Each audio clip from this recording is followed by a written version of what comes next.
It was a Friday evening when Amanda, my wife, insisted I join her at an upscale party thrown by her colleagues. She looked radiant, her laughter filling the car as she teased me about my plain suit. I forced a smile, hiding the heaviness I felt pressing in my chest. Over the years, I'd watched Amanda drift away, always chasing attention, always seeking excitement. But tonight something felt different. A knot twisted in my stomach I couldn't shake. I told myself it would be just a few hours, small talk, polite smiles, and then home. The party was alive with chatter, music, and clinking glasses. Amanda transformed the moment we arrived, effortlessly slipping into her social persona.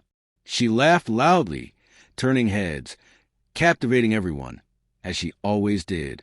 I stayed in the background, sipping my drink, my eyes inevitably drawn to her.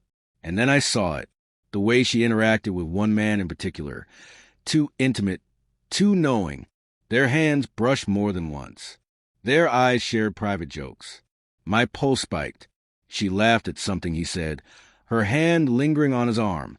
The sight cut deep, sharper than I expected. Every instinct screamed for confrontation, but I stayed calm. Over time, I had learned that measured silence could carry far more weight than anger. I let her laughter wash over me while I silently observed, each of her smiles a sting to my chest. Finally, I made my choice. I stood and caught her eye for just a moment. She expected me to approach, to tease, to protest, but I didn't. I turned and walked toward the exit, each step deliberate, purposeful. I didn't look back. Her laughter halted. The man she had been entertaining froze. The room seemed to hold its breath.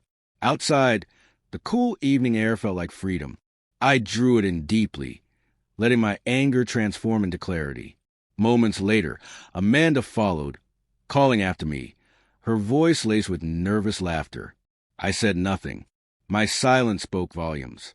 Amanda's charm, the weapon she wielded so effortlessly, was rendered powerless. For the first time, she confronted the consequences of her actions. Days turned into weeks. Messages, calls, even friends sent on her behalf. I ignored them all. Her bright confidence had faded, replaced by desperation. I moved into a smaller apartment, refocusing on work, and surrounded myself with friends who truly respected me. Amanda's apologies and pleas came relentlessly, but I remained unmoved. That night had unveiled her true self, and my choice to walk away had defined my boundaries. Months passed. Amanda's arrogance softened into caution. She tried to rebuild what we had, but the balance had shifted permanently. Looking back, I don't regret a single moment. I didn't yell. I didn't create a scene.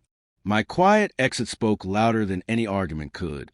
Sometimes, the strongest action is simply walking away, refusing to be complicit in your own humiliation. That night, I didn't just leave a party. I reclaimed my dignity, my self-respect, and my peace. And Amanda finally learned that silence can be the most powerful message of all.